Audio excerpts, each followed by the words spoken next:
let's get kicked off. Is this what success looks like for a buyer's agent, maybe from a client's perspective or from your perspective, a professional door opener? We've probably all heard that, 1 and 2, right? Pray they like it after you've opened that door, right? That's sometimes what it feels like clients might think we do. You open the lockbox, hey, I don't have access to that. Can you open that door for me? And if I like it, we're going to write a contract and we'll go under contract. And that's it. That's all there is to it, right? We all know that that's not the process. And today we'll go through a little bit more of some words, some things you can do to heighten that experience for the client, but also to just relate to them and break it down a little bit more. So we're going to put big red X through that. That's not what we do, and we know that, but that's sometimes the perception. So really what it comes down to is would you rather wow your clients? Yes. Receive more referrals? Yes, I'm going to assume that. And be the authority figure in real estate, right?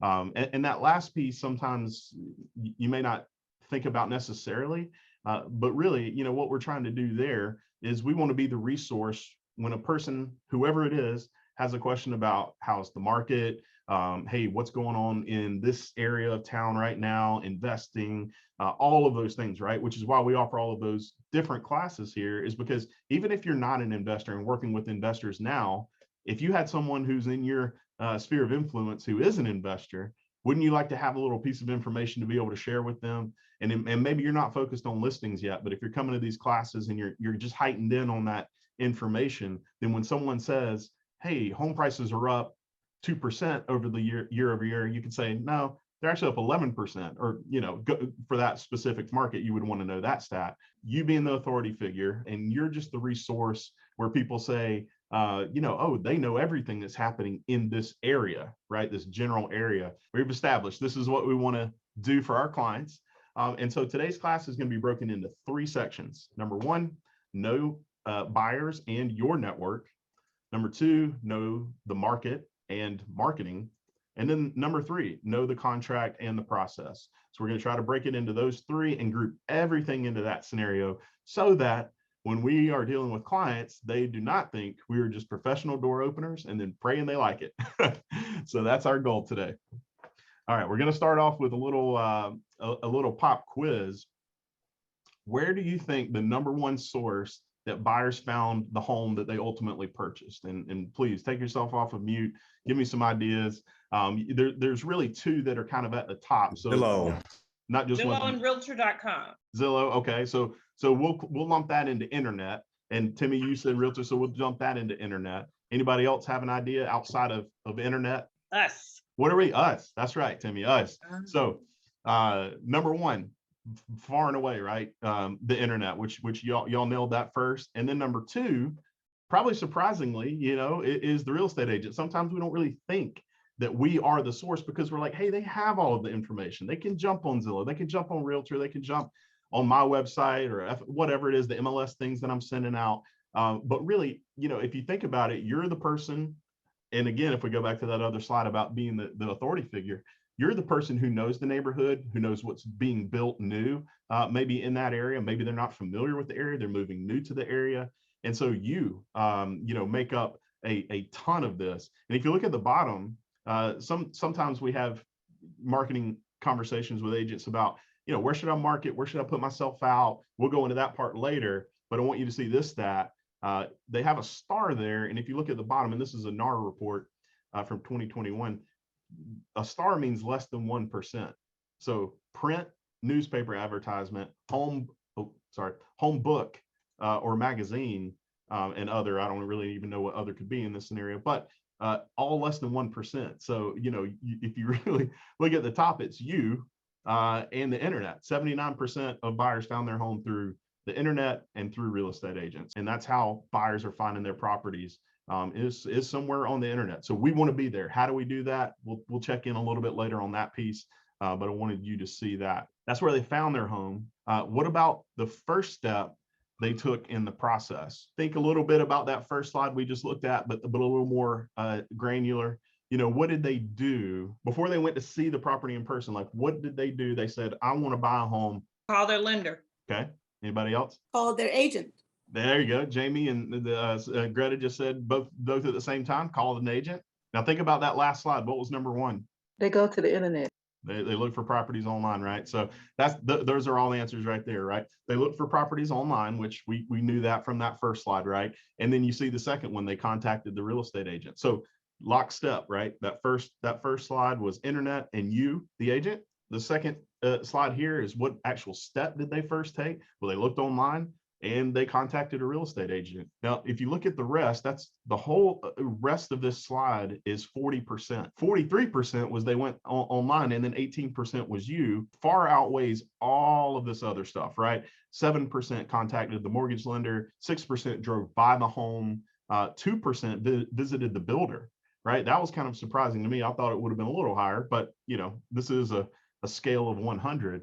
So if you really think about it, you have a bulk of the authority and the power to be able to get information out to your clients, even more maybe than we thought we did, just because we see all these ads for the search engines online and things like that, right? Yes, people are going there, but the supplement, the next step or the next resource they have is you. Sometimes it can feel defeatist if we say, well, why would I have a website and why should I have or somewhere where they can search? They can just go to these other sources. Well, that's true. But if you really think about it, if they can go on the internet and find your site or something about you, and then also contact you, now you've taken number 1 and number 2 off of those slides and made it yours. That's the goal here. We want repeat referral business.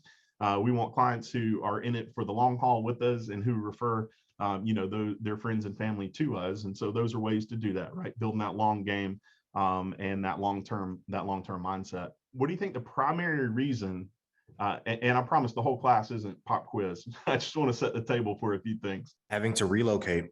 Relocate, it's a great one. Investment, I see in the chat. A couple people put investments. They've outgrown their home. Needed a larger home. Larger home, or they're sick of renting. That's the good one. It's a great That's one. what I was going to say. Most of my first-time home buyers are, I can get a home cheaper than I can rent a home. Yeah. Mm-hmm. Well, that one right there, it probably takes the top piece, desire to own a home of my own, or, stop renting. I think renting is actually in here somewhere for that. But we talked about one of the answers was more of this financial security in here. Actually fairly low when it's just that, right? Like you probably could have lumped a couple of these into the same category, and investments or financial stability could have been higher. But if you look at it, desire to own a home of their own, all buyers, together were at 27%. If you really look at the breakdown of the age groups, though, that they found, the younger millennial, or maybe this is even a Gen Z, I think, 56% to own a home of their own.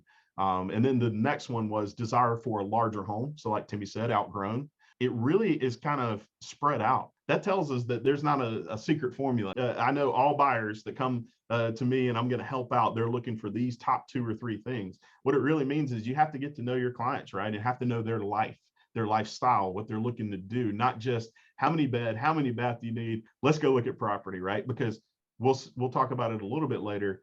Yeah, that's important, right? Obviously, it's important to know what they need in a property, but it's also important to know how they're going to live in that property, because your job and your goal is to not show 100 homes before they find a home that they say, yes, I like that.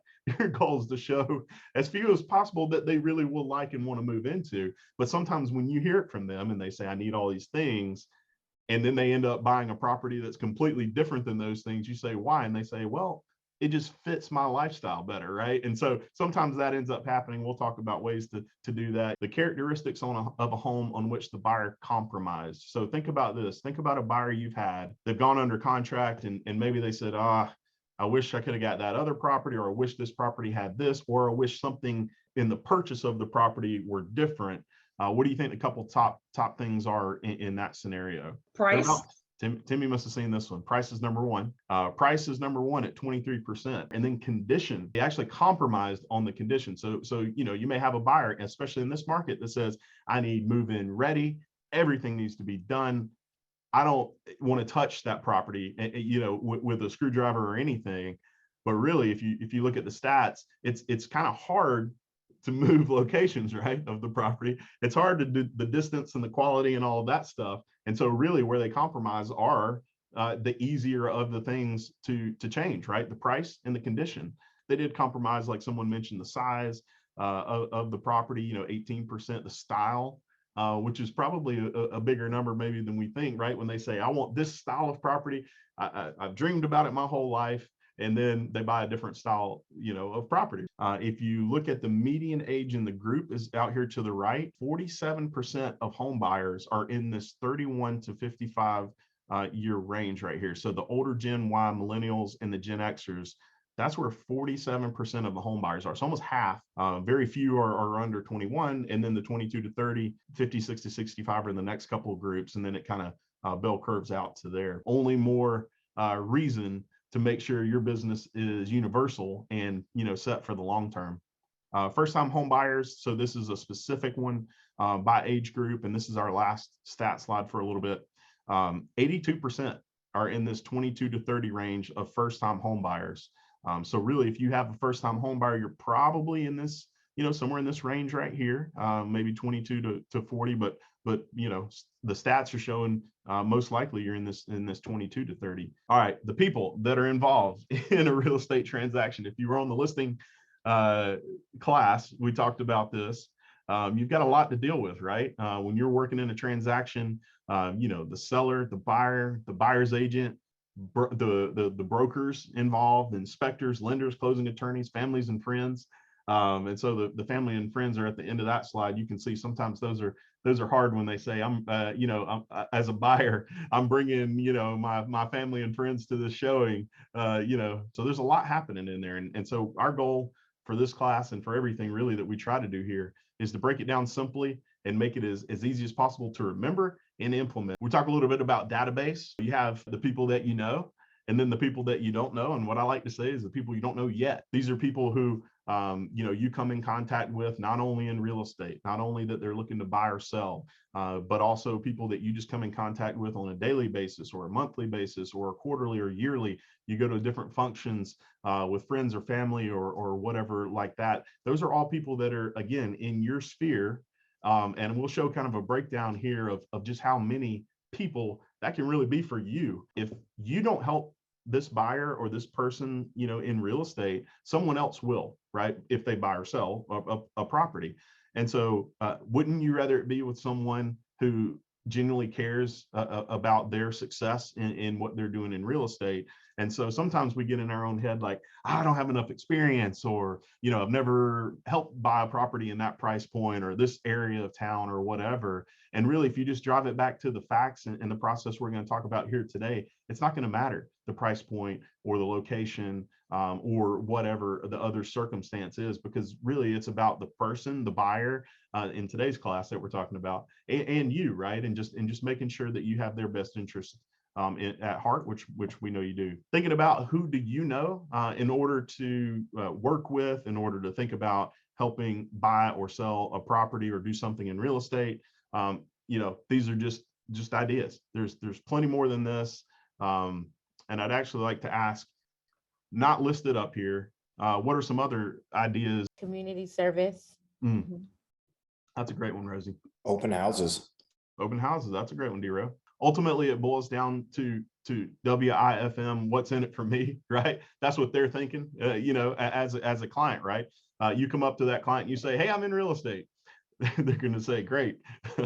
How long you been in real estate? And, you might go through a conversation like that. But the whole time they're going to be thinking about how could this person help me? And so obviously we don't go up and we say, hi, nice to meet you. I'm in real estate. We talk a little bit about them. What are they doing? How can you help them through whatever it is that they need help with and support? But that's how you build that, right? Because they're thinking about what's in it for them. And so the personality style is a big deal, because there are 4 if you go by the DISC profile, which if you haven't taken it, we'll just go through a couple of things here. So you've got the D.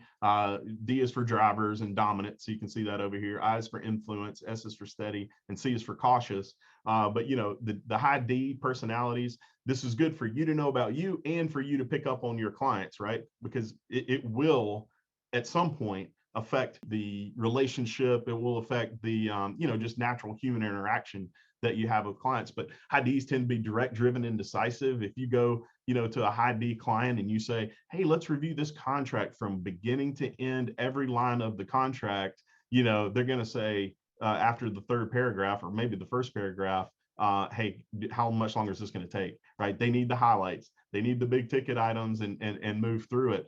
Your high eyes are influential, social, optimistic, on outgoing, more of a sales type personality. Just wants to be involved and network. The S's are steady, sympathetic, cooperative, and the C's are the compliant, conscious, concerned, cautious. That's the one that you want to review line by line on the contract with, right? And so knowing this and picking up on that personality style, once you take it for yourself, you'll be able to then pick it out when you just probably meet someone for about 2 to 5 minutes. You'll kind of at least pick up on some details and say, maybe they're in this category or that category, and maybe I need to be quicker on how I review information, or slower, and really go through pretty methodically. Your sphere of influence, obviously those are the people that already know, like, and trust you. And so we'll include at the end of class on Vision a worksheet if you've never done one of those, if you don't really have a CRM, or if you just want a place to start to kind of separate everything that you already have. We'll give you this worksheet. It's an Excel spreadsheet. It has the categories across the top. And so you can just kind of start listing out maybe people that you know, and then some ideas we'll give you on that same spreadsheet, or just some idea starters. Who do you know that is a local business owner, neighbors, family, friends, pet groomers? There's a whole list of ideas on that sheet, just to kind of spark some suggestions for people that you already know, that already know you. And the next thing is, well, I haven't reached out to this person, or I haven't spoken to this person in 6 months, a year, 5 years, 10 years. Well, there's no time like the present, right? And so there's always a conversation that can be had about real estate. That's one of the beautiful things about it. It's either great for buyers, great for sellers, great for investors. Interest rates are always doing something. The price appreciation is always doing something. So really always a topic that can be given out and educating people that already know, like, and trust you, or people that know of you. And so that's what this is going to be for, is to try to do that for your business. So still kind of in this people mindset, ways to grow your database, social media. We talked about how they find property. Well, social media and internet is also a fantastic place for you to be able to maximize your reach and be able to get out there and meet as many people virtually, essentially, on that as possible. Networking in person, online, all of those type things, right? Meetup.com. There are a lot of business networking events, a lot of investor type roundtables and meetups like that. So you can always find something, and maybe it has nothing to do with real estate, right? It's hobbies and things like that you're interested in. We have an agent who is a bike racer, like a motorcycle bike racer, right? And she knows a lot of people through that venture, through that hobby, through that part of her life. And so, just think about that, right? Just people that you naturally meet. And if you're trying to figure out like what to say to those people, don't get caught up in that. We'll go over some things here shortly. And it's not the sleazy, hey, are you looking to buy or sell real estate? And no, I hadn't talked to you in 5 years, but let me help you buy or sell a property. It's a lot more inviting and a lot more conversational than that. Next thing is through a website. You can attract leads, you can send people there, you can have a blog, you can do different things where you generate leads through your website. And then through events. There are a lot of different things. We'll actually hit one here in a second. And so these next few slides are going to break down those topics to give you some ideas. So on social media, what you really want to do in Facebook, and does anyone here have a Facebook business page? So not your personal page, but a Facebook business page for your real estate business? Yes. All right, good. I see some hands up. If you do not, so you're either in one or two camps, right? You either want Facebook in your life at all, and if you don't, no pressure. If you do, and you have a Facebook personal page, highly recommend that you have a Facebook business page. You can do a lot more on there. You can run ads, you can see analytics, people that clicked on your post, people that watched your video, all of those type things. And so there's a lot more that you can do inside of a Facebook business page than you can just do on your personal. Plus, the other key feature there is when someone searches in Google for your name, real estate agent, after it, it's going to populate that Facebook business page, your Zillow page if you have one, your Google My Business page. Those are going to be 3 of the top search results if you have that set up. And so if someone's trying to verify you, just like we do when we look for a new pizza place or something, we go on Yelp or Google and see the reviews, it's going to happen the same way, right? When a friend shares your information, first thing they're going to do is go online and say, let me see how many deals this person's done or reviews or whatever. And if you're new and you don't have reviews, don't worry about it. You can still set up all of these things and then get reviews as you go on. But having it set up at least gets you a search result. At least says, okay, I see this person on Facebook, on Google, on Zillow or Realtor or whatever your favorites are. But those are probably the top 3 or 4 in that category. So the goal after you have your Facebook page is what's on the screen here is comment, like, and share, and that equals engagement. How Facebook, you probably know how Facebook ranks it and how they've gone from, it used to be a timeline, right? If somebody posted 2 weeks ago, you'd have to scroll all the way down, for the 2 weeks ago line. Well, now that doesn't happen, right? When you pop up there, it's going to be an algorithm that they have, and there's a big secret formula, but really what it comes down to are people that they think you're going to interact with, people that you've already commented with and liked and shared and done all the interactions with. Those are typically the people that are going to be at the top of what you see when you first log in. The same thing for them. So if you're commenting, liking, sharing, engaging with them on their post, they put a picture of their dog, or they put a picture of a birthday party, them getting a new job. If you're on there hearting, liking, hey, great, congratulations, that dog's so cute, whatever it is. If you're engaging on their stuff, Facebook says, oh, these people know each other. Let me show each other's content to each other, right? Until they figure out that maybe they're not doing any engagement with you, it might drop off. But keep that in mind when you're out there, when you're with your audience on Facebook, especially Facebook. That's really how that one works. Instagram, my understanding is it works a little bit differently, but Facebook, that's really how it operates, is that engagement factor. But just hitting the like button, that works, but not to the extent of comments, sharing, liking, all of that type of engagement. So some people put on their calendar certain periods during the week. It doesn't have to be every day, but at a certain point on their calendar, it says social media, Facebook, whatever it is. And so for that time period, it pops up. All right, need to log in, need to comment, like, share, do whatever with my audience, need to share something on my side too, from my Facebook business page, or Facebook personal page, whatever you want to do there. But then that's how a lot of people do it, and engages with the audience, right? People see your name, oh, thank you so much. And now, that's the whole plan there, is for them to know, like, and trust you. And that builds into that. Sharing valuable content on social media. We try to make that easy here at Solid Source. Derek's videos on our social, on our YouTube channel at solidsourcechannel.com are all shareable on Facebook. So if you have a client who says, hey, I want to put a backup agreement, or they've heard it, or they've heard about earnest money or this market, what's going on. We actually have videos about,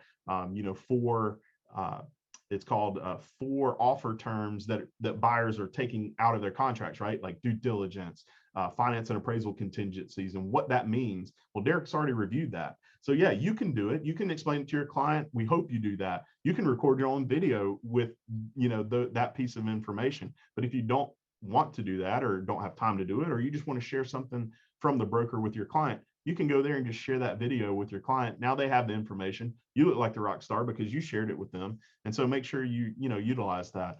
The piece in the middle with the snow on the house, that's actually a winter 2022 edition of things to consider when selling your house. We have seller and buyer guides on Vision that you can download 4 times a year and share on social media. There are about 30 or so pages each.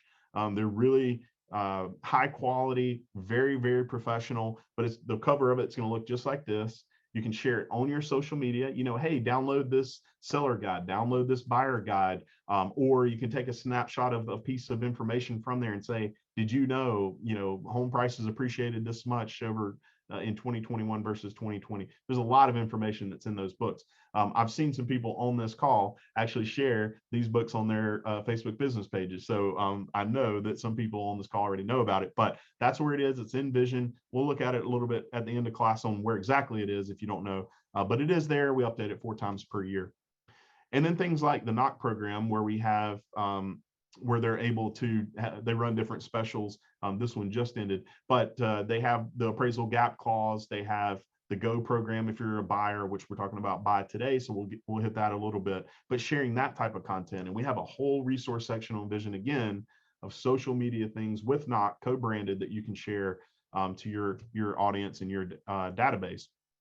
Ultimately, again, the goal is to share valuable content and be able to grow your sphere.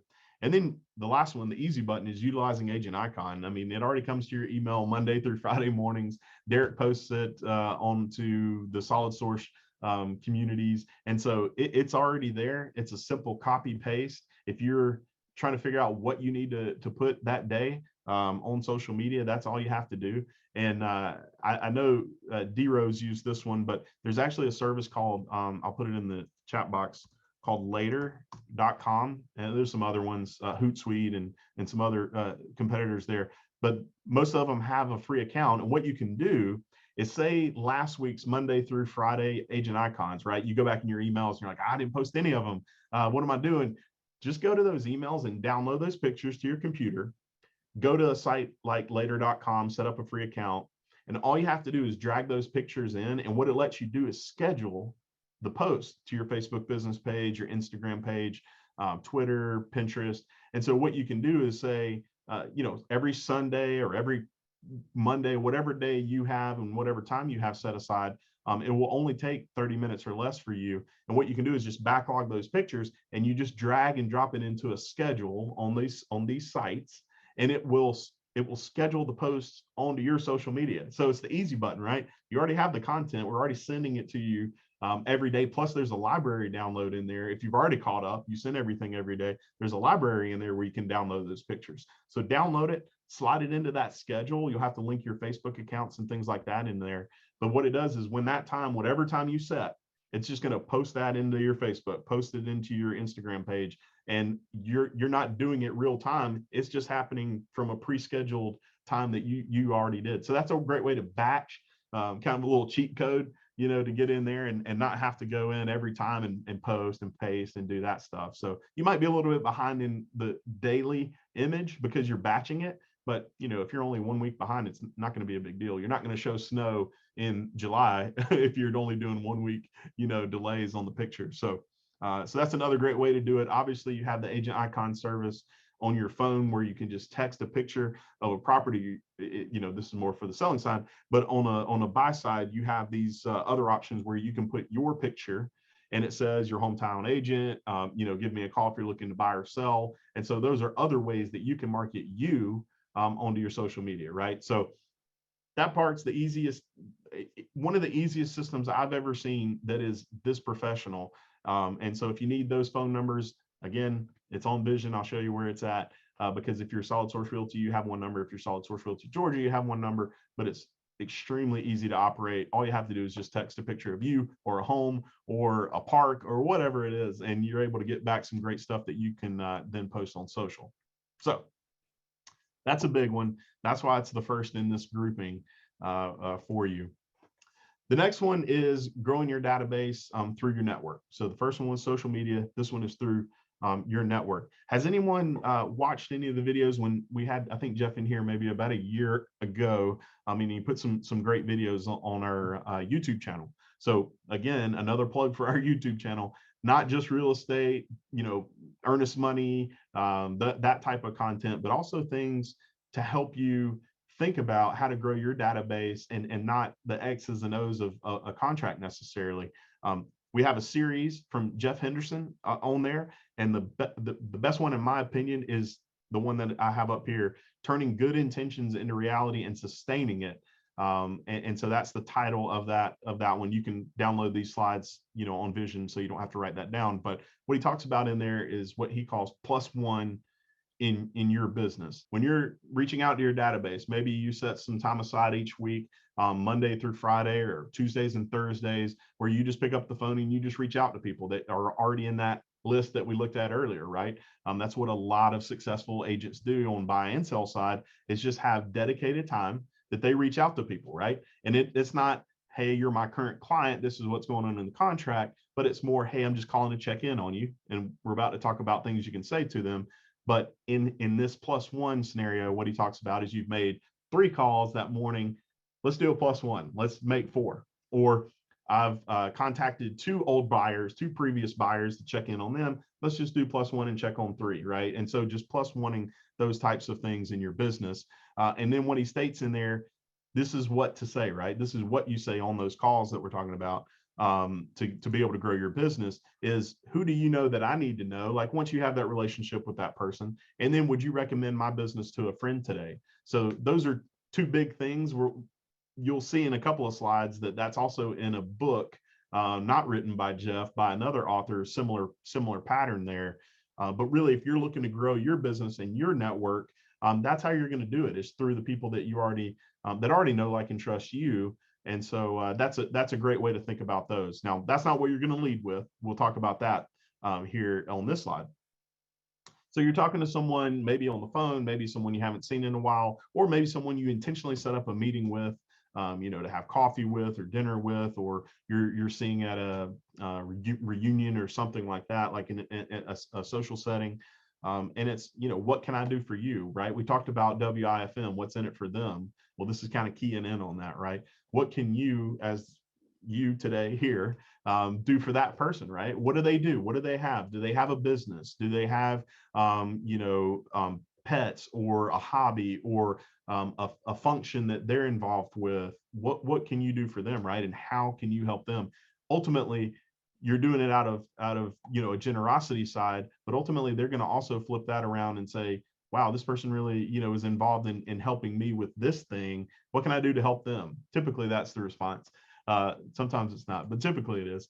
Tell me more about that. That's another leading question, right? When you ask them what you can do for them, well, I've got this new business that I'm running, and things are okay. Well, tell me more about that. And then they say, well, we had a great year in 2020, not so much in 2021. We're trying to get things back on track.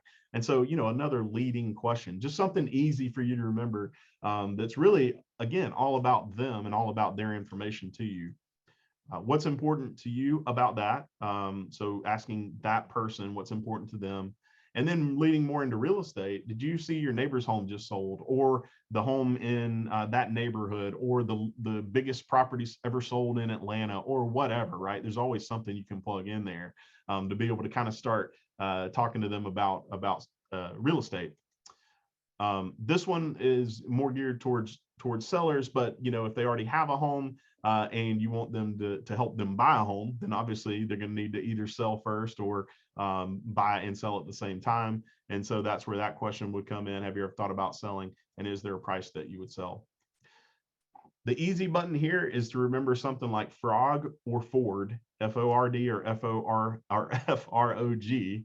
And so really what that breaks down to, you can see here, family, recreation, occupation, and goals. And so, as you're talking to that person, you're remembering those cues, to get through. A lot of times you're busy, you've got a lot going on in real estate, and you see someone and it's a great opportunity to catch up with them or chat with them. And you're like, I don't even know, I can't even think about what to say, or I can't remember like what they were involved in. This is just kind of one of those memory joggers, right? And Ford is family, occupation, recreation, and dreams. So similar, almost the exact same things. So either one of those that you remember, that's going to be something that you can start a conversation with them about. The other thing is the DISC profile, which we already touched on. And then just remember this, the person who talks the most in that conversation dominates it, but the person who asks the most question controls it. And that's you, based on what we just talked about, today is asking questions, asking probing questions. What do they do? How can you help them? What are they involved in from that side?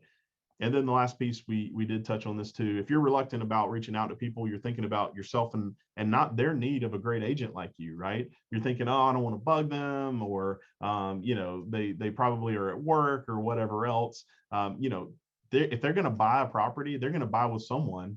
Shouldn't it be with someone who cares about their dreams and occupation and goals and things like that, like you? And so that's where we would argue for that point.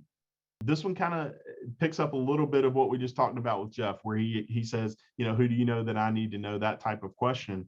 And we won't dive into this book, even though at some point this year we will book club this book with whoever wants to be involved in that. And if you haven't heard of this book, if you only read one book about how to grow your business as from a referral network, this will be my vote. There are probably great ones out there that are, have some other great insight, but this would be my vote for you. If you only audible one book or read one physical book, it would be this one. And this one comes to a point of how do you grow your business by helping other people get what they need and what they want out of what they need and want, right? Through life and through business. And so a couple of the highlights of this, we talked about we would go over what to say to those people. Is how they lead into this question is you're at a coffee shop or you're having lunch or something with a person that's in your sphere, and the easy question is, if you had a friend or neighbor who was looking to buy or sell, who would you recommend they call? And so that's a great easy question, because you're not saying, hey, when you're ready to buy a property, are you going to use me? It's saying if you had a friend or family, and so you're getting some good insight, right? They're either going to say, I don't really know a great agent in the area, or my cousin is an agent, and that's who I would recommend for any of my real estate friends any of my friends that need a real estate agent. Either way, right? Either way, the follow-up question is going to be tailored a little bit, but what would it take for me to be that go-to person, right? Especially if they say they don't have anyone. If they say they have someone, you can say, oh, what's their name? May have worked with them before. Oh, I've only heard great things. If you have heard great things about that person, and then you may still lead into this question, right? Well, what would it take for me to be that go-to person for you when you recommend people? And the follow-up there is, I want to be your go-to person for real estate. After they say, sure, I might refer some people to you. If I'm hearing you correctly, you're saying that if you get to know me and my business better and like what you see, I would be your go-to person for that. And so you're setting up not only the question to find out the answer, but you're also setting it up for that future networking relationship. And obviously, as part of this, maybe they're a entrepreneur, or they have a business, or they have a corporate job that they may need clients referred to them on some level. And so that's your, piece where you can help them out as well, right? It's a relationship where you're helping them, they're helping you. But you have to ask that question. If you don't ask it and you're a secret agent, what's going to happen is their friends or family, when you see them next time, they're going to talk about the home they just bought. And you're going to say, wait a minute, that should have been with me. I'm going to have their best interest at heart. But if you didn't ask the question, then, it's kind of tough to go back on that. So they talk about know, like, and trust, like we've talked about throughout this class. We really want the people in your sphere to know, like, and trust you. That's the goal, so that they refer business to you, so that they're more comfortable. And so that you don't have to try to build a relationship and go through a real estate transaction all at the same time. If you've worked with internet leads before, that's the scenario, is you're trying to do all of that, right? You're trying to build that know, like, and trust at the same time you're trying to go through a real estate transaction. Can be really tough. And so, we just want to keep that in mind. There's two aspects, especially in this market. They also talk about the market ebbs and flows, but focus on what you can control, which are your connections. So real estate market, we all know, can go up, can go down, but what can you control throughout that entire thing? When the market's up, when the market's down, if you only work with buyers, maybe it's really good for buyers at one point and not good for buyers one point, or the same thing on the seller side. But again, you controlling your connections, you being able to make sure that you're connecting with the right people, and that the right people are connecting with you, is that thing that you can control. Give, educate, give them content, make sure that you're the resource. And then personal handwritten notes versus cold calls. So what this book really focuses in on is not just picking up the phone or door knocking or doing all of these things, but really hyper focusing on the people that already know, like, and trust you, and then taking out blank handwritten cards, cards that don't say your business name all over the front or from you already pre-printed, but just taking a blank blank card and handwriting a message to that person. It's great catching up with you. I saw that this happened, on social media with you. Congratulations, whatever it is, but being intentional with that and really making it a practice in your business. So they go deep into that in this book. I won't spend any more time on that part of it, but a really great idea for that referral network. And then one of the last things I'll tell you about on this one is they talk about a housewarming party. So you've helped a buyer buy a property, they've moved in, and so their scenario is 30 to 45 days after the closing, you have this housewarming party. You get the invite list from the buyer so that you can connect and really network with the people they want to invite. You send out the invitation, through one of the online easy invitation sites, cater a little bit of food or have a barbecue, have a cookout during the day or the weekend or whatever you want to do there. It doesn't have to cost a ton of money. Put out branded signs for you and your business, take pictures of the client in front of their home, door prizes if you want, but that's a way to get information from the neighbors and people who come in there. And again, if you're thinking about, hey, I've got X dollars to spend on marketing this month, let me go pay Zillow, let me go pay all these other sources of leads where I'm going to have to build this know, like, and trust connection and go through the real estate process with them all at the same time. Think about it more from the people that you've already helped, or maybe someone that's upcoming, right? Someone that you're in the process of helping buy a property. Maybe this is something that you implement with them when they close on that property, right? There are a lot of different ways you could structure this. It's just strictly an idea, but if you think about the mindset of it, it's taking out that I got to go chase that next thing that this company is selling me to generate leads, and really just focusing on the people that already know, like, and trust you, focusing on your referral database. And I love that. When I heard that in the book, I was like, even if you don't do exactly what that is, it's still a great concept to think about implementing that or something similar in your business. And in the scenario in the book, it leads to obviously a lot more business. All right. Last thing on this, 150 people. If you say that's how many people are in your database, we're going to look at some numbers here. So don't fall asleep through this math part of it. But your 150 people, say they're connected to 150 people. So if you multiply that out, there's a total of 22,500 people that have the potential to be in your community through there. And if you go by the NAR stats of the NAR states, 20% of people are moving in any given year. Well, that's 4,500 people that are in your community that are buying or selling. Now, that's a staggering number. It could be overblown, but if you just think about that math, right, it's the multiplication of the people that if you're really doing a great job of networking with the people that and maybe it's 50 people that are in your database, run those numbers out. It's still staggering, right? The number of people that you could touch or that they could refer to you throughout any given year is tremendous. And so I'm a firm believer in the return on investment for agents to be able to maximize, your money that you have coming in, which is one of the reasons I love being at Solid Source with our $300 transaction fee, right? To be able to maximize that. But from this standpoint, if you think about it, of course it's easy to send $500 or $1,000 or whatever it is over to this lead generation source, pay them, get an internet lead, close a deal, go through that process. But what does this do for your business long term? What does it do for your business as a snowball effect, right? Because you're building that snowball up so that it just continuously happens. That book has a referral library. I'll post this website in the chat box at the break time, so you don't have to write down this big website link, but it's a free referral library where it goes through those. It breaks out that housewarming party. It breaks out, you can see on there, all of the different things that they have, all the resources from the book. You can download right there in their library. So it's really nice to read the book and then have that supplemental library right behind it, but you can have free access to it. They talk about it in the book on how to get there. One more book we'll talk about is what's called Ninja Selling. So if you listen to that 7 Levels book and you like that idea, you may want to transition after that one into this book. And what it really talks about is more dollars per hour for you, right? Our job is tough to equate money per hour, right? We're showing 10 properties and we spent 10 hours or 14 hours or whatever it was and 3 hours researching and printing out FMLS sheets and all of that stuff. And then we go show the property and we go under contract and we do that whole thing. And then at the end of the process, we get paid a commission.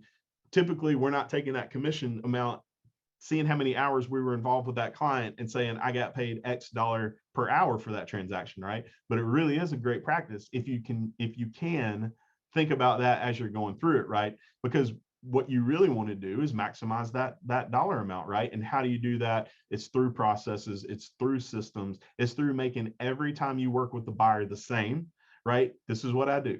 We meet here, we talk about the buying process, we go look at 3 to 4 homes on Saturday. I know a little bit more about what they want, and maybe that Sunday we go look at 3 to 4 more that might be a little more dialed in. When we go under contract, here's my kickoff email, here's, you know, all the steps. We'll go through a little bit of that later. But thinking about your business like that, if you just say, I'm running ragged, this buyer wants to look over here, this buyer's over here, we've got so much happening, you know, that can be a sign of, hey, I need to get something in place that is a system for my business. And you know, I see a few of you on here that I know have those experience levels where you have systems in place to be able to help combat that. So that's a great book, just as an idea. We're coming up on the end of this section of really the people side of working with buyers. Having a closing attorney in your side, on your camp, that's going to finish out all the hard work that you did throughout the entire process is paramount. So make sure, you know, that it's someone that you're comfortable with and that really sets you up for success. Because I remember being an agent, and you know, a lot of times when you're on the sell side back when I was an agent, you didn't really choose the closing attorney. You know, typically it was the buyer. Today's market, it's, you know, whoever can get to it first, I guess. But you know, I've closed at a lot of other attorneys, as well as you know, Weissman. And the difference is Weissman will make you the rock star working with the buyer. There are a lot of attorneys out there, and if you're closing at one of those offices, no problem. Like there's no requirement for any of this. But if you do close at a couple of different ones, at least evaluate how they treat the client, you know, your buyer clients, and how it sets you up for success. Because if they're not making you feel like a rock star at the end of that transaction with your client, then they may not be the one for you. So Weissman obviously is a preferred closing attorney for Solid Source, 15 Metro Atlanta locations and a Savannah office. They do have a facilitator here. Her name is Sherry Gill. She's at Weissman, but she is on the Solid Source team at Weissman. So if you need something from and I always get this wrong, from the website, that's the GSCCCA, I think, .org, like the, you know, the deeds and the all of those documents. She has access to that. You can send her an email with the property address. She'll get it to you. You can schedule closings very easily on their website. And they also hold earnest money. So that's huge. If you're closing there, let them hold the earnest money for your client at weissmanem.com. Everything's right there, super smooth process. And again, they make you the rock star. Wrapping up the people section, the knock, go, and home swap programs. We talked a little bit about that. If you have that buyer and they're only buying, then that's the go program. And if you have the home swap program, that's if they're buying and selling. We just had they just had a roundtable here on Zoom. I don't know if you were on it the other day, but one of our agents was on there because she's had some success with buyers through this program. And the key thing that I left with is they had an appraisal gap coverage clause, right? That's built into to knock. It's this piece right here, appraisal protection. And so there's some scenarios of how much they will cover, but our agent had a client who said, I want this property. I don't care, you know, let's go through this process so there's at least some coverage. And they knew they were going to pay out of pocket for the appraisal gap. They just knew it was way over. And so it actually came in $20,000 where the buyer was going to have to pay $20,000. So like any other scenario without this program, that's what the buyer was going to pay. But with this program, not cover 12,000 of that 20,000. Now the buyer still had to pay some, but they didn't have to pay the full 20 like they were going to pay in a lot of other scenarios because of that appraisal protection clause that's built into there. So our agent who offered that to the client, who went through that process and who had more than half of that appraisal gap coverage covered, I'm pretty sure they're very happy with the way she's operated, and she will be getting referrals from those clients, I'm pretty sure. So that's just something for you to keep in mind. It's a tool that you have available for you. You don't have to go through certification. All you have to do, if you have a client, is go to this website and be able to send them through there. They can walk through it. They can go through the steps, put in they'll put in, when it asks the question, are you working with a Solid Source agent? They'll say yes, and they'll put your name in there. And so it will be tied back to you. So you can either send them this website, or you can see at the top of the screen and the top of this website, there's a phone number. You can call that phone number with your client and help them get started. So very easy to use, very easy to operate. We'll go through a couple sections of why that's important, but that's that piece. So we're going to go through 2 sections, knowing the market, and then knowing the process. And so we'll get kicked off with knowing the market. Obviously, whether you're new or experienced, this is the part that I love about real estate, is that if you're brand new, day one in the business, you can know the market stats and the market information just as well as anyone who's experienced, right? And the reason you can do that is because we have information at our fingertips. So where do you get that? Where do you go? What's the best bang for your buck? Because you could spend 2 weeks inside of FMLS pulling all the reports if you wanted, but really, what are the key ones? Where do you want to go and get that information? And so we'll go through that. The first thing I want to show you is not in FMLS, and you may or may not have heard of this site, but it's Fred. It's the St. Louis federal government, essentially the St. Louis Federal Reserve, that has a website where they go through all kinds of different things. You can pull up, units sold in properties, mortgage rates, things like that. But I bring up this mortgage one, and I think I took this snapshot maybe a week ago. But what you'll see here, excuse me, is since I guess this goes back to 1970. Is that the time frame on this? Yeah, 1971 through January 27th. So this was a little over a week ago where this screenshot was taken. You can go to it. It's if you just do Fred economic data in Google, you'll come to this site and you can go find any data you want. But the reason you might use this for buyers, how it relates to today's class, is if you look at the 30-year fixed mortgage rate, right? Everyone knows mortgage rates are going up. I think I just saw an article that said it tops 4% for the first time, and since it last hit it, years ago. And so buyers are going to ask you that, right? Well, should I buy now? Should I buy later? Prices are high now, but also interest rates are ticking up. Where is that intersection? What's the best break even?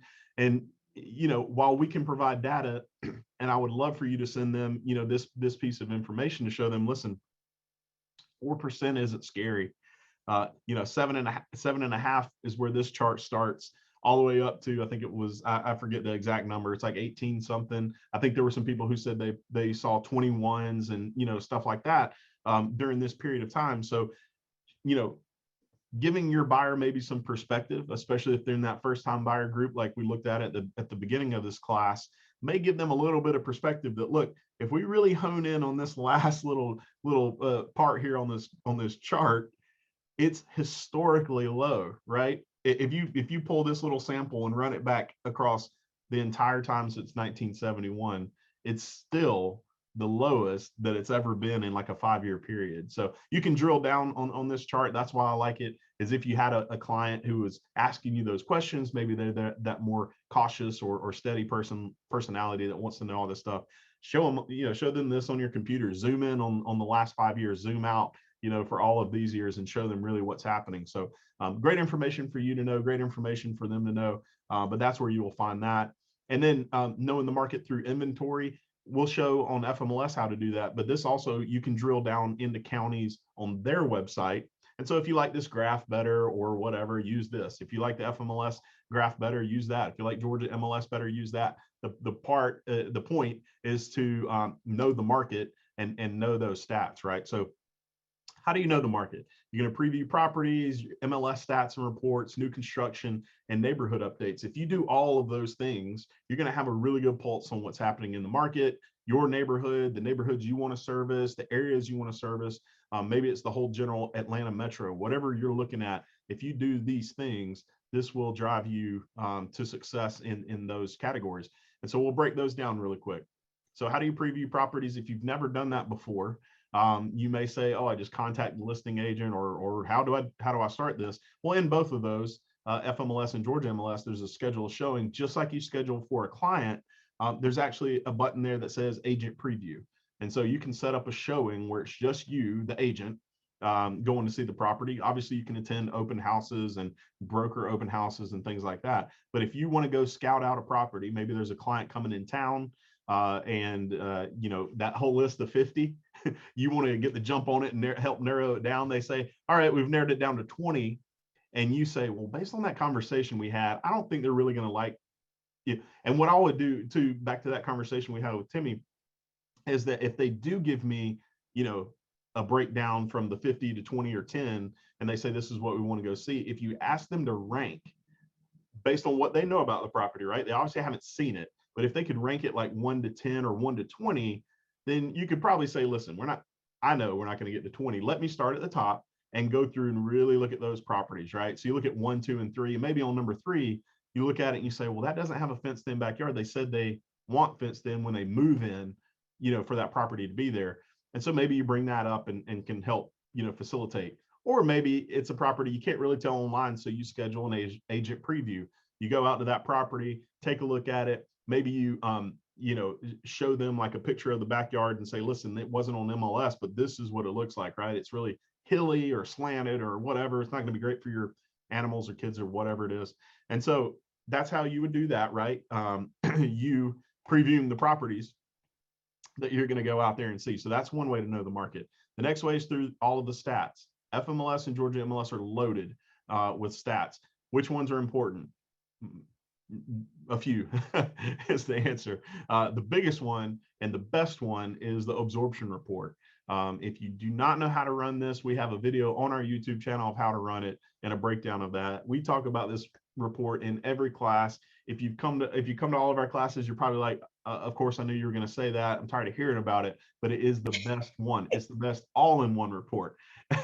Okay, and it's great for buyers or sellers. Some people say, oh, it's a seller's report. It's not. And the reason it's not is because what it does will show what the list price to contract price, like sold price, is for a zip code, an elementary school district, a neighborhood, however tight down you want to get with your buyer. And really that helps. Your buyer should know in this market that they're not going to come in with a 70% offer on a finished move-in property. But if they do want to come in, you run that report and show them, hey, look, this zip code, this neighborhood, this elementary school, this county, whatever you run it for, actually has 105%, list to sold price. So actually it's a 5% premium that people are paying, not a 30%, reduction in price. So you're able to show them stats. And it's stats, it's facts. It's not your opinion. You're not trying to, get them into a more expensive house or a different house or whatever. It's facts. Here's the information. Here are the details based on what we're looking at. And so it's my favorite report. I know I talk about it all the time, but I can't recommend it enough. The next one obviously is the Cloud CMA, even for your buyers, right? Inside of the Cloud CMA configuration, there's some things you can do for like showing property tours, buyer sheets, and things like that. So that's why that one can be important.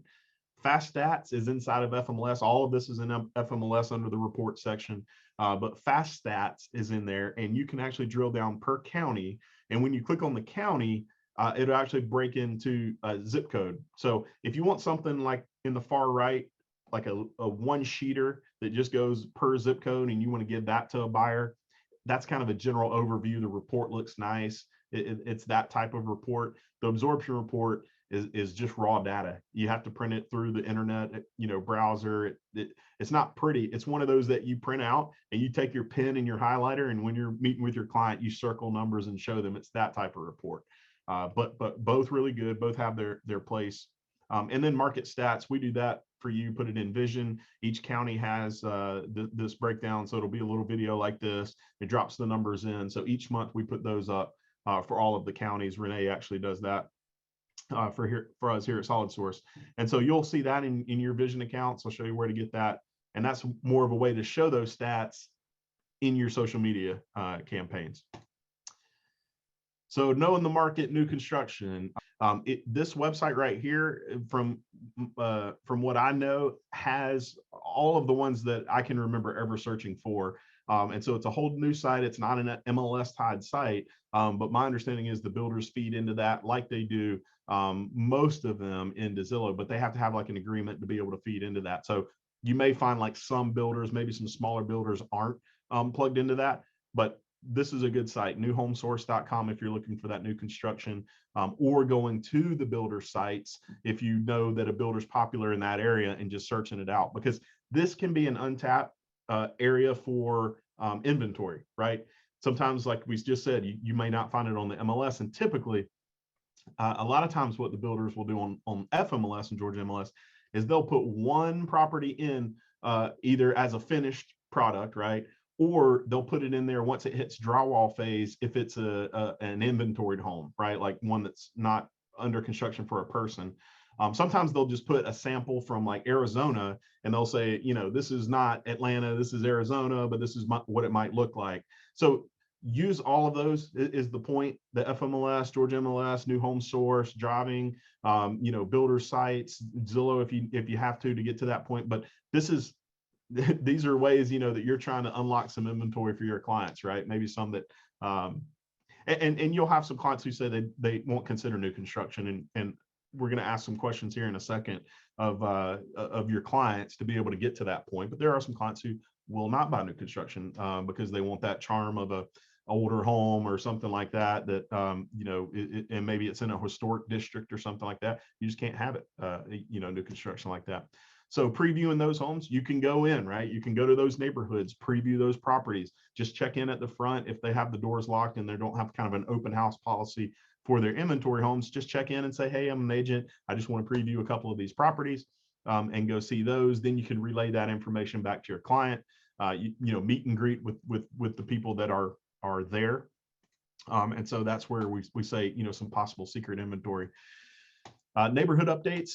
So obviously you're going to get this out to your clients. Your clients say, hey, this is what we're looking for. You set them up on a search in MLS, in either of the MLSs. You search for the criteria, like in FMLS, it's matrix. And then at the bottom, all you have to do is save it as a new auto email.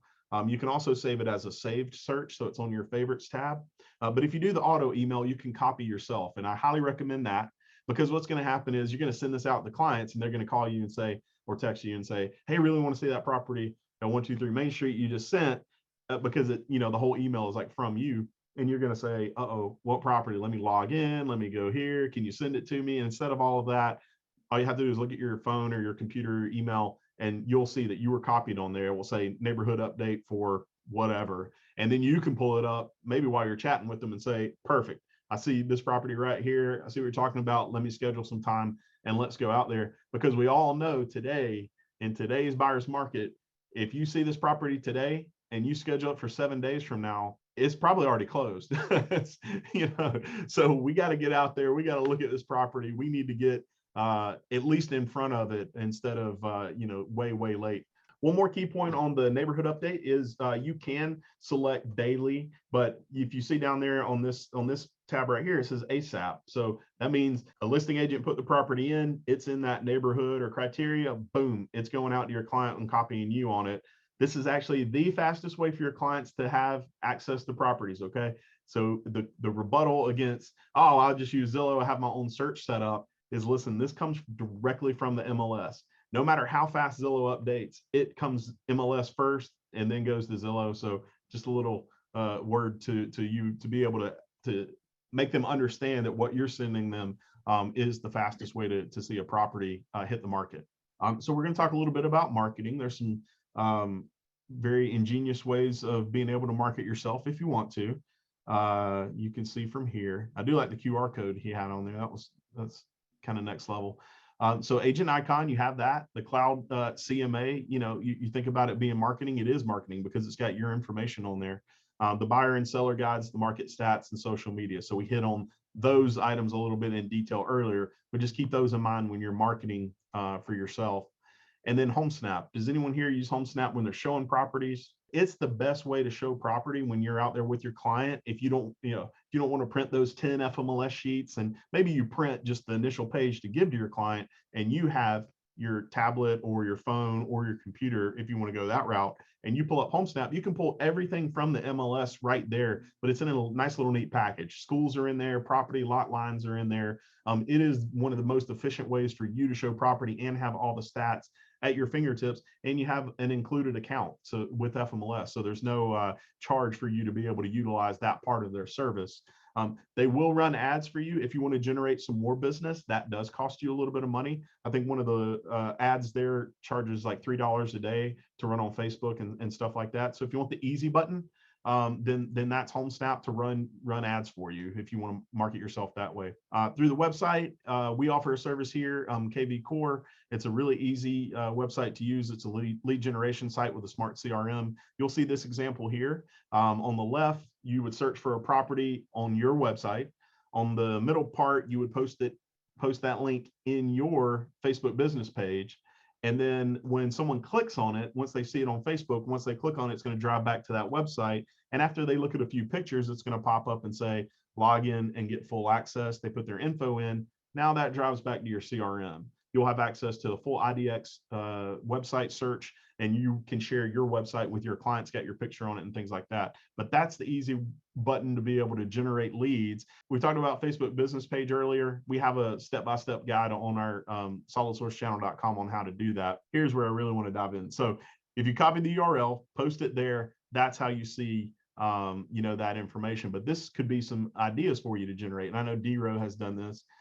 You can do a search on your website, see all homes in Alpharetta with a pool. So you go to your website, you search Alpharetta or wherever you're at, and check the check mark with pool. Take that URL like we talked about on the last slide, down here, and what you'll do is just post it into your social media, Facebook, and it's going to generate a link for all homes in Alpharetta with a pool. Somebody clicks on that, it goes back to your website. So just a few ideas. View ranch homes in McDonough, which of these basement homes do you like most? View homes under 300K, see homes within 5 miles of the airport, right? Those are just some general ideas. You can do anything you want to on the IDX side of it. Create a search, all homes with a fence, anything that will pull from the FMLS criteria will pull onto that website. So there's some ideas there to help try to generate some business and market yourself. The last section is know the contract and process. So, we did the people and database first. We did the market and marketing on that second one. And now this is the contract and the process.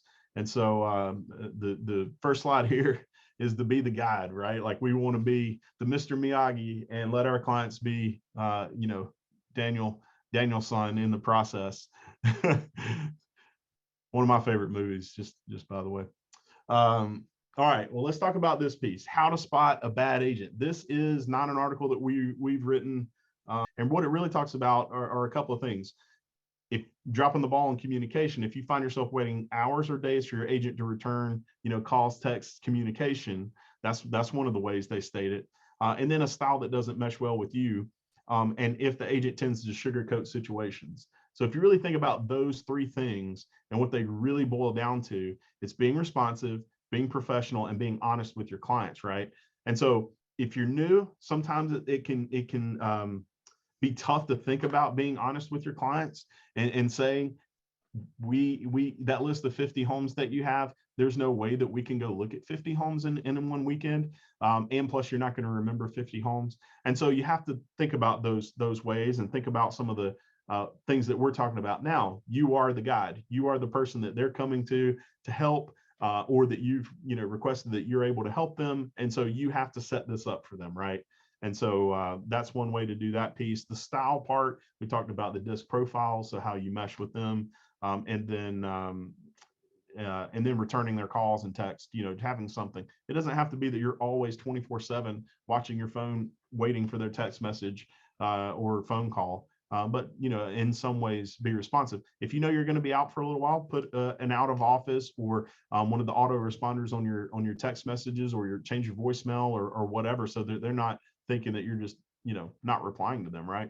We'll look at a quick look at a buyer roadmap. Everyone knows the typical process, or the hope process that we would love for a buyer to take. Choosing you as the agent, getting pre-approved for a loan. Does anyone want to touch on what the difference between a pre-qualification and a pre-approval of a loan is for everyone, just in case there's someone here that is newer? This is a buyer roadmap that happens in every one of your buyer situations, right? It goes just like this, A to Z, and everyone's always happy, right? Well, no. we know that is not the case. A lot of times it starts with, they view the home, then they decide what they want and need, and then it's get pre-approved, and then it's choosing as an agent, and then maybe into the offer negotiation phase. But backing up really quick to that pre-approval, obviously it is important on a lot of levels. One level for the almost all of them are for the client, right? It's buying power, purchasing power for them. It's knowing that that's there. Also with contingencies in the contracts being very hit or miss, or the seller's requesting no of this contingency. Well, if they're pre-approved, technically, there can be 0 days finance contingency. Obviously, your buyer needs to know what that means. They need to know that that is a big liability for their earnest money. But technically, there can be that situation, right, where they have that. If they go through the Knock Go program, not only can they have the pre-approval to be able to do that, but also the appraisal gap difference clause that is in there for not to be able to make up all of that or some of that difference if the appraisal comes in low. So with that one, you actually kind of get a couple of things built in: the pre-approval through that process, and then that appraisal gap coverage. So the point of that is it's in today's market, like D-Row said, if you go in with an offer and there's a pre-qual, and then there's 5 offers with all pre-approvals, yours is, unless the terms were just outrageous from what you put on there, you're probably at the bottom of the pile. So you're not really setting your client up for success. And your client may give you pushback on that. You have to let them know why it's that important, especially in today's market, to be able to do that. So it takes a little more work on their end. It's not that, hey, let's go look at 10 homes this afternoon and I haven't started anything with a lender.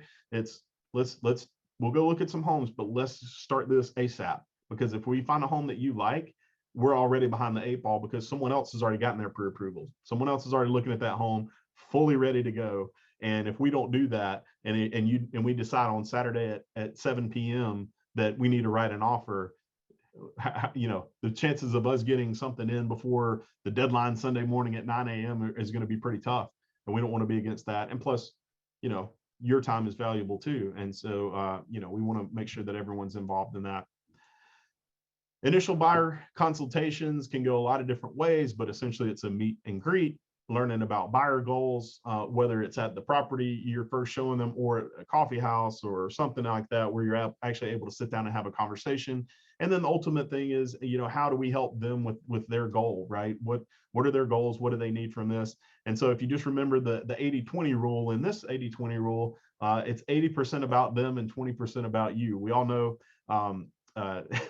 we all know that there are a lot of personalities in real estate, and a lot of it can be, hey, I've sold 1 billion homes, and you should use me. I'm on the cover of HGTV and all this stuff. But really, again, back to that WIFM, what's in it for that client? Sure, it might be great that you have these accolades, but really, they're caring about what you care about them, right? How are you going to help them meet their goals? So this hot market, this is kind of like a just this hot market slide, but having a plan, right? And that's how we just talked about with the pre-approval that Rosie was talking about, is talking to your client about, we've got a plan. I have a plan for us to be able to maximize our time in this market today. And one of them is to have that pre-approval, right? I'm going to email you those properties like we just talked about. When something hits the market, you're going to get notified ASAP. If you see something you like, text me immediately, call me immediately. Let's go look at that property, right? We have to jump on it. And we have the pre-approval in place already, right? So now we're ready to go. And then, so that you don't have this be a hurdle when they're ready to go, reviewing a contract with them and terms, right? The worst thing that happens is you've done all of this hard stuff, gotten them helped them get pre-approved. Now they're getting properties. You go see a property, they say, this is the one, let's write this contract right now. How do I do it? What does that mean? Oh, explain this to me, right? Because maybe you have that C personality who wants to go through every single line, and now the contract's due that night and you're having to explain a 13-page contract line by line. So the example here is to have that all happen at the beginning, right? This may all take 30 minutes at an initial consultation. It can be after you show them a property. It can be as you're at having coffee or whatever the situation is. But if you have this up front, It will save you way more time because obviously they're going to be emotional about that property. You're going to be rushing through like, oh, I got to get this offer in. And then now they're like, well, what does that mean on page 3? What does this mean? And also, of course, you want them to understand what all of this means, because if they're putting down any sort of earnest money, and in today's market, we know it can be a lot, we want them to understand the ramifications of those contingencies being low or off or 0 or 1 or whatever. So, yes, it's extra work up front, but just like you would explain the buyer brokerage agreement, you're going to explain a purchase and sell agreement so that you do not have to do that at the time. Plus, think about this scenario. We already talked about how many homes you've shown to people. There were some people in the chat that said they showed property and the client decided not to buy it. Now, they probably just decided not to buy now. Maybe a year from now, they decide to buy. But what do you think they're going to remember if you do stuff like this at the beginning, right, with them, rather than, hey, if once we write a contract, we'll go over all that.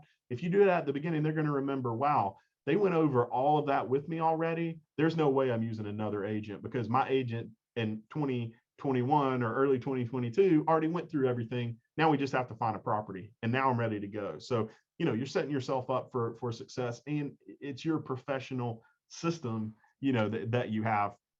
So the last part of that is reviewing, like we said, the appraisal, other contingencies, what the earnest money means, when they may get earnest money back and when they may not. When due diligence is going to be, if due diligence is required to be waived, what that means. I heard an agent say, a very successful agent say, in this market, with a lot of the due diligences coming into question, you may suggest to your client, hey, do you know anyone who's a builder or who has experience with homes? You may want to take them with you to look at property with us, because you're involved too, to look at property, right? And of course, it's not an inspection, but at least if they're going to waive due diligence and they're comfortable with it and they understand the earnest money side of that, which backing up all of this, just like Seth and Ned Blumenthal would say, get that in writing, right? That they understand if they're waiving due diligence and finance and appraisal,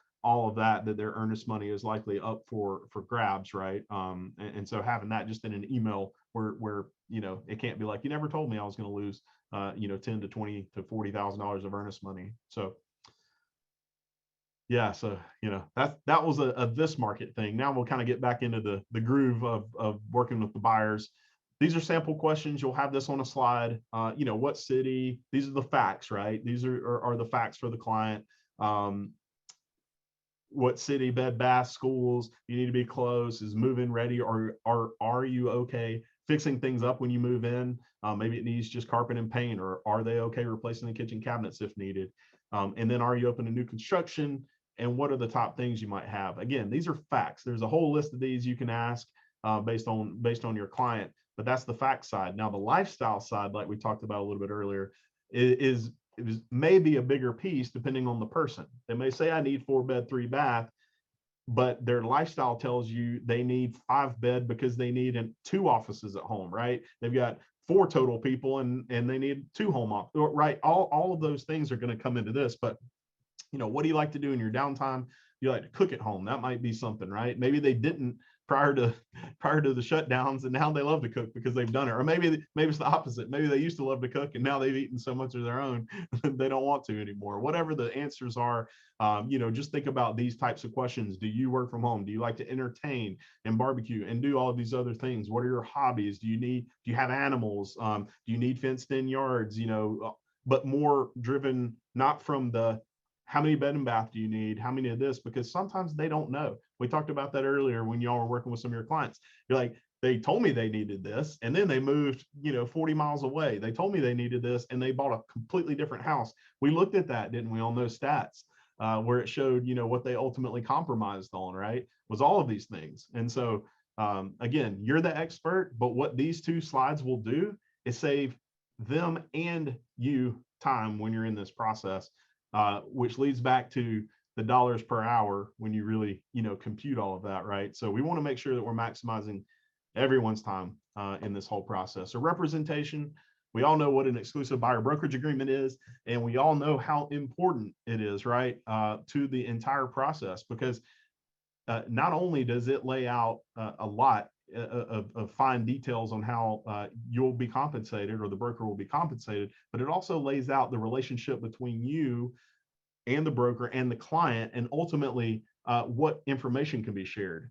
And so, really, when you read through this, and if you have never read through this, please do. This is one of the most important ones, along with the purchase and sell and the listing agreement, that you could possibly know in real estate. But obviously, the buyer brokerage agreement is very important for you to have established very, very early in the process, not at closing, not at offer time, if you can at all help it. Because it really does just establish everything. So recommendations there are for a 1-year buyer brokerage agreement. You may have buyers, and this will be pre-printed like number 2 says on here, right? So pre-printed before you go meet that client, everything's filled out except for their signatures on the last page. And so you're going in with that already there. And if they say, I'm not comfortable with this being for a year, then now you have a dialogue. Now you have a question. Okay, well, let's do 6 months, right? In this market, it's very tough. I'm willing to do 6 months. And so you strike through that and you put 6 months. If you put 30 days on here, you're never gonna increase it to a year from there. But you don't want the client to have a to have thoughts of like, well, why didn't they just put a week, right? Because in this market, it could be 3 months, 6 months. You find a new construction property once they come back in town for the second time. Why not just have something there? Obviously, there is a way for this agreement to be broken if you're not doing what you said you're going to do to this client. But pre-printing the info, explaining and reviewing, and that's probably the number 1 rebuttal, right? Is, well, I need to take it home to read it. If they take it home and read it, that's great. They may understand the information, but while you're there as the real estate expert, you do want to review this document with them. Go line by line. If they say, I don't understand that, well, let's talk about it. This section says this term is this is what this piece means. Go through it. You do have to know it beforehand. And Derek has a great contracts class where he reviews this and the purchase and sell agreement. But reviewing this with your client, again, is like reviewing that purchase and sell agreement. You're setting everything up so that at time of offer, you're not sending this and an offer and they've never seen either document. And if they're that C personality, they're going to say, timeout, I need tomorrow to review everything. And then now the deadline's passed for that property to be bid on or offered on. And, they're like, all right, well, let's go look at property number 12 because we missed that one because I didn't take time to explain this to you or bring it up, right? I know life happens, things happen, but if you can at all, put all of this at the beginning of your process again, it's just going to save time. Showing property, there's a lot more to this, but if you kind of break it into arriving early, when you meet and greet your client, greeting them, warm welcomes, and then rating the home. So, most agents do the top 2. Some agents do the last one. I would argue that last one is probably one of the most important, especially if you're going through that whole list of maybe you got to 5 properties that Saturday of the 10 or 20 that they narrowed it down to. And so now as you're leaving property 1, okay, great. Maybe you have a husband, wife buyer or 2 or more people. Either way, you want to say, okay, buyer 1, what did you rate this home? 1 through 10, 10 being the best, a 7. Okay. And then the other person, what did you rate it? Okay, a 6. And you just go down the line, right? Now you go see another property and another property, another one, but you're keeping record of what they told you as they left that property, what they rank it. Now, at the end of the day, they've looked at 5, 10, whatever number of properties, and you say, okay, great. It looks like we have a property that rated a 9 and a property that rated an 8, for both of you. Let's go look at those 2 properties real quick if you need to before we put in any offers. But what this saves you is them saying, oh, I really love property number 2. And you go find your rankings and it says a 5 and a 6. And you say, but you rated it a 5 and you rated it a 6. What do you remember about that? Oh, yeah, maybe I didn't like that kitchen counter or whatever was in there, right? So again, saving you time, also being the professional and making sure that you're not having to go look at 10 properties over again because 10 properties can get daunting to look at in one day, right? So that's what that rate the homes part is. Tools for showing homes, showing time or some kind of online booking. There's a lot of different ones that are out there now, but showing time is the most prevalent.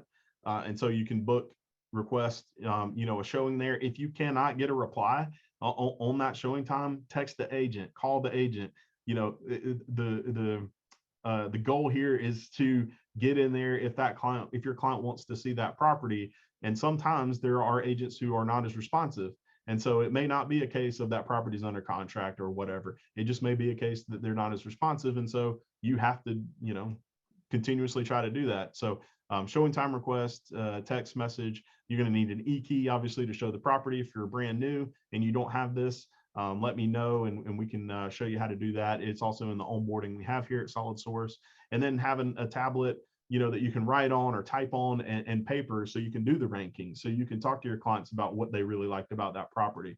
Because if that Saturday you looked at 5, and that's the first time you've ever visited with that client and been together looking at property, you've probably made some notes about what they really like and what they really don't like about properties. And so now when you're set up to go out on Sunday and look at 5 additional, you probably have a new set of criteria in your head. And you may say, listen, the last 2 we were going to look at, based on what we looked at today, do not fit anywhere near what you initially told me, right? So you're, again, just refining so that you're not just showing properties to show property, right? We all know that we can open doors, we can talk about properties. We don't need to do it just for practice, unless you just want to do it for practice. What to look for.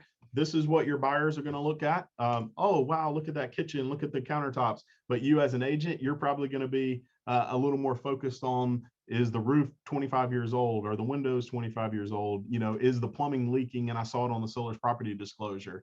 And so you're going to have to know that, right? If you haven't shown a ton of property, then you're going to find out that buyers aren't typically looking at all of those things, especially first-time home buyers. So a little kind of guide here, rough guide, right? Because all situations are different. But the roof, you've got 3-tab shingles and architectural shingles. Architectural shingles typically last longer. The quality is typically a little bit better. So knowing that, if you have a house that's 25 years old and the roof's never been replaced and it's 3-tab, it's probably at the end of its life cycle. HVAC can be 10 to 20 years based on the manufacturer, the warranty, all of that stuff. Water heater, rough gauge, 8 to 12 years. Windows, if they're wood, 15 to 20 years. Obviously, vinyl's longer, and certain manufacturers, if it's kept up with and painted every year, can be longer. These are very, very basic overall guidelines, but just want to show you that probably your client is not thinking about these things when they're visiting that property. They're thinking about that pretty kitchen counter or whatever else that they really want on the property. 3-tab, shingles, septic systems can be very, very expensive if they're not maintained, to repair, replace, diagnose. And so, if you check a property and it's on septic and your client's never bought a property before, you might want to educate yourself just a little bit enough to speak to them about what a septic system is and what it looks like and what that means for them potentially as a homeowner. And you want to check the seller's property disclosure to see if it's been pumped out and cleaned on any sort of regular basis, because if it's 10 years old or 20 years old and it's never been cleaned out, they're in trouble. And they will have to dedicate some money to that if the seller's not willing to, change the sales price or have it inspected before it closes or something like that. Hot water heaters, obviously, you know what that looks like. Windows, fogged windows, are not an R value, killer, right? They're not just sucking the air out of there. It is more of a cosmetic issue. Yes, there's a small, R value or I forget the other value, they call it E value or something that's lost there. But it's more of a cosmetic thing. And so you may have a buyer who says, I love this property, but there's 5 fogged windows. It's going to cost $1 million to fix that. And so just explaining to them and knowing, right, that is not a huge issue. And a lot of these things you'll learn, I know there's some experienced people here. I'm more talking to newer. As you go to those inspections that your buyers are under contract with, you'll learn a lot of this stuff through those inspectors. A lot of them are extremely helpful at the end of the process of saying, hey, when you have questions of saying, hey, that's a fog window, what does that mean? Hey, this is whatever, what does that mean? They're very, very helpful at that. So ask questions, of them to be able to help gain your experience. Mold, it can be a small issue, it can be a really big issue. Depends on where it is, what type of mold it is, if it's airborne, if it's surface. So those are all things that could potentially be a big deal. And then HVAC systems, right? On the seller's property disclosure, there's a place for the age of the HVAC. A lot of times they've either had like a compressor or an evaporator replaced, but that's 2 components of the system, right? If they say AC replaced in 2018, you may want to check it as you're walking through that property to see the serial numbers on there, if they were both replaced, or did the seller just say, I don't know, something was replaced, I thought it was the whole system, right? It might not have been the entire system. So yes, the seller may have messed up on the seller's property disclosure, but you'd probably rather know at the beginning of the offer rather than after your client moves in that they messed up. So those are just some, some ideas. Obviously, there's tons more to a home. You can't know everything, and on our purchase and sale agreement, it says that much, that you're not a inspector, you're not a contractor. But if you can add a little bit of value for your client through that process, they're going to be thankful for that. These are just a few tips when you're writing the offer. Call and speak to the listing agent before the offer goes in, asking things like anything else we need to know about the home. What's the seller's time frame to sell? Yes, we know purchase price is huge in this market, but there are also a lot of other terms that might be heavily favorable for a seller. The big one that we're seeing a lot is that the seller wants to sell today and stay in that property for 30 days while they move or transition out. If you don't know that before you put the offer in, and you don't even have a plan to combat that, maybe your buyer says no, but at least going into that offer, and your buyer knows that's what the seller's looking for. So now when you come back and whatever the answer is to your buyer, maybe it's no because they didn't want to do that, then at least you told them at time of offer, rather than, hey, I found out that they wanted a temporary occupancy agreement. And maybe if you didn't bring it up, your buyer may have said, that's fine with me. I understand what that means, and I want this home so bad, I don't care. And so the only way you find that out is at the beginning. I know listing agents can be tough to get a hold of right now. I'm not telling you that this is, tried and true for 100%, but if you can at all get any of their time, these are the questions you want to ask. Feedback on there. Thanks for letting them show the property. You're again trying to be and show how knowledgeable, professional, and responsive you are to that agent, right? You want them to know that when you're involved in this process of going under contract, when they select your offer, that you're going to be knowledgeable, professional, and responsive to them to help make things easier, on their side from that standpoint. You're still negotiating for your client, but that you're going to make sure that you're responsive and professional with the feedback to them. Contingencies, these are typical market contingencies, not today contingencies, but in a great market, balanced market, you've got 7 to 14 days. Obviously, your buyer can terminate for really any reason under that due diligence period, but that is the time, if you can have any due diligence period, where the inspection and any other the general inspection and any other specific inspections, right?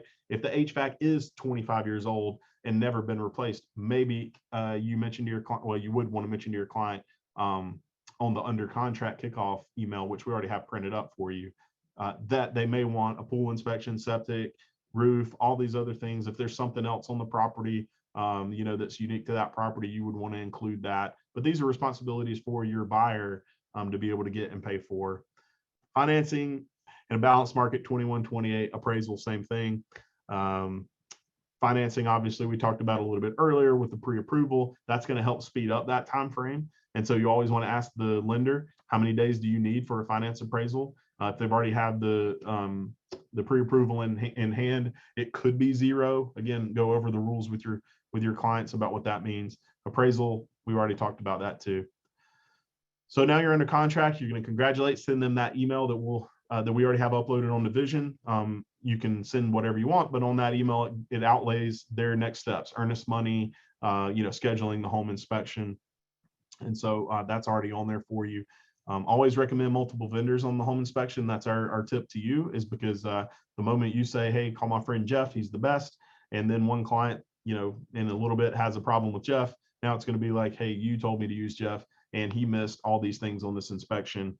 What are you going to do? And just avoid those conversations. You can say, Jeff, it's highly recommended from a lot of clients, but so are these other companies. Here you go. Or there's Google, whatever you feel comfortable with. I would recommend a few.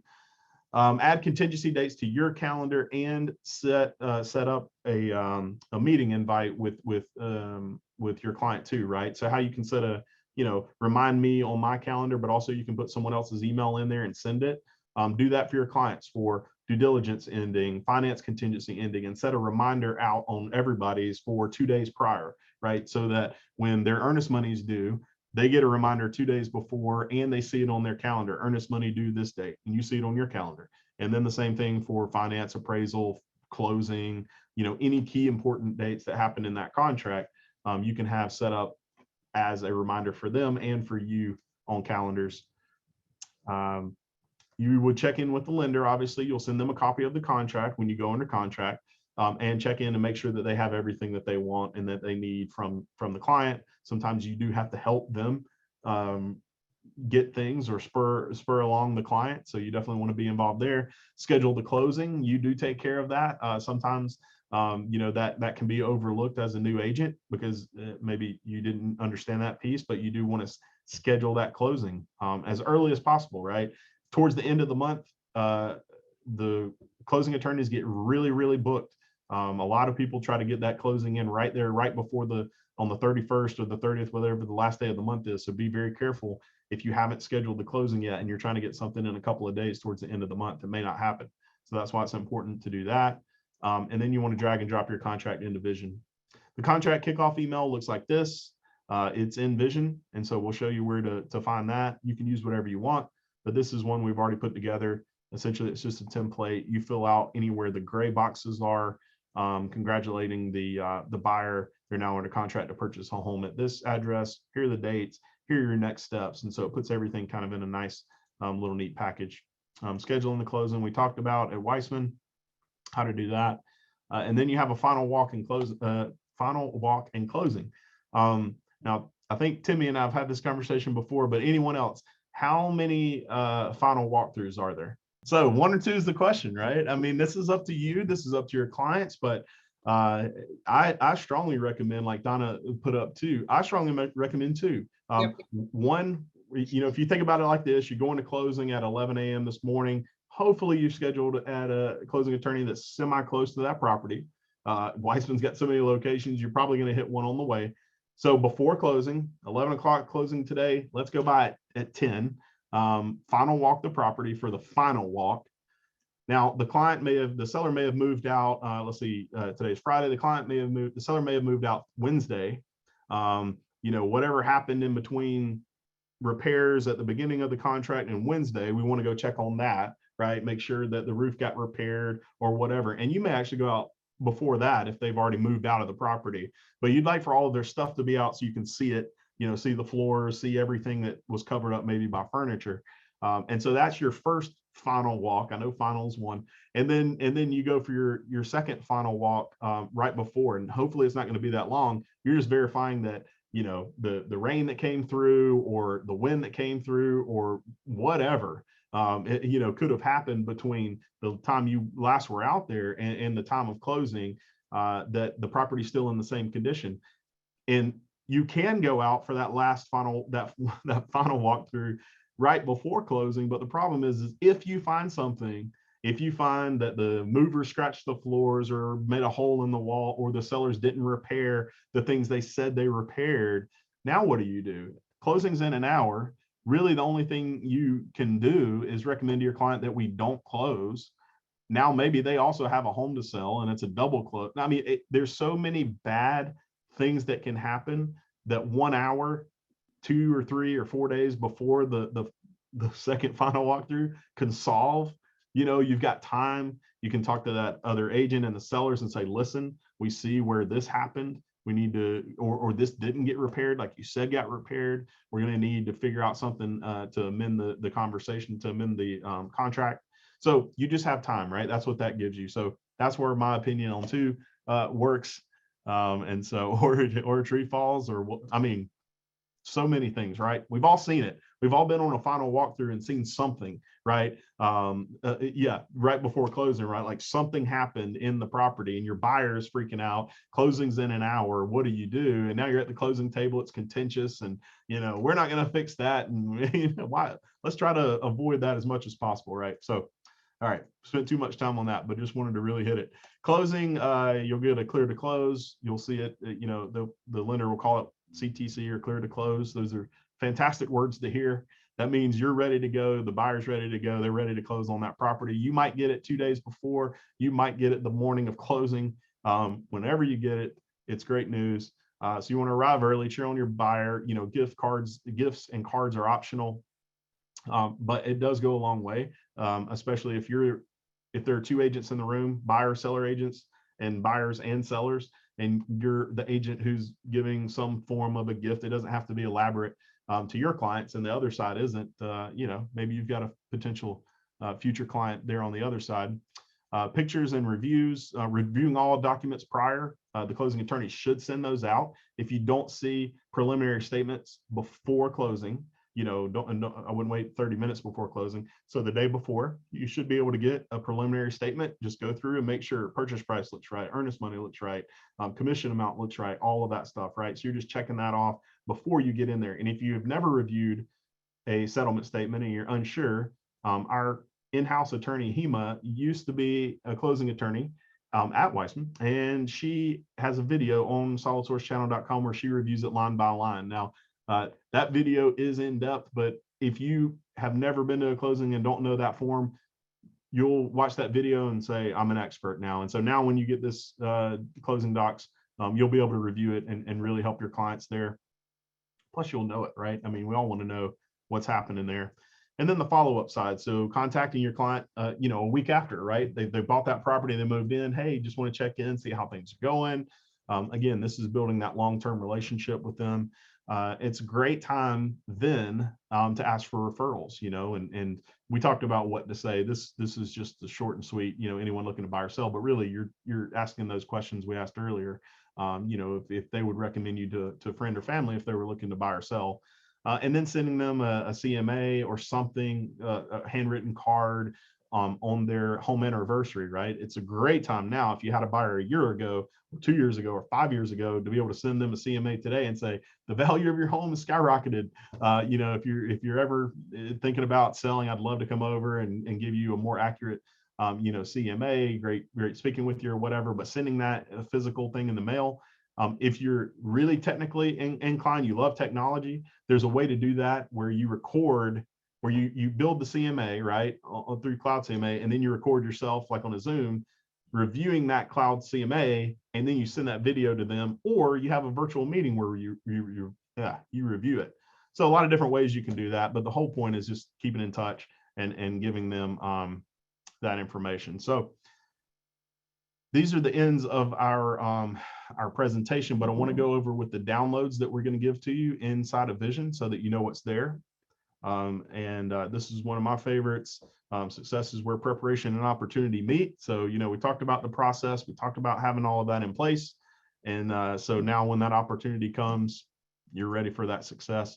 We have a new buyer checklist that's in Vision. So if you're a checklist person like I am, then you can go through here. You can see form numbers on what offer forms you would want to use.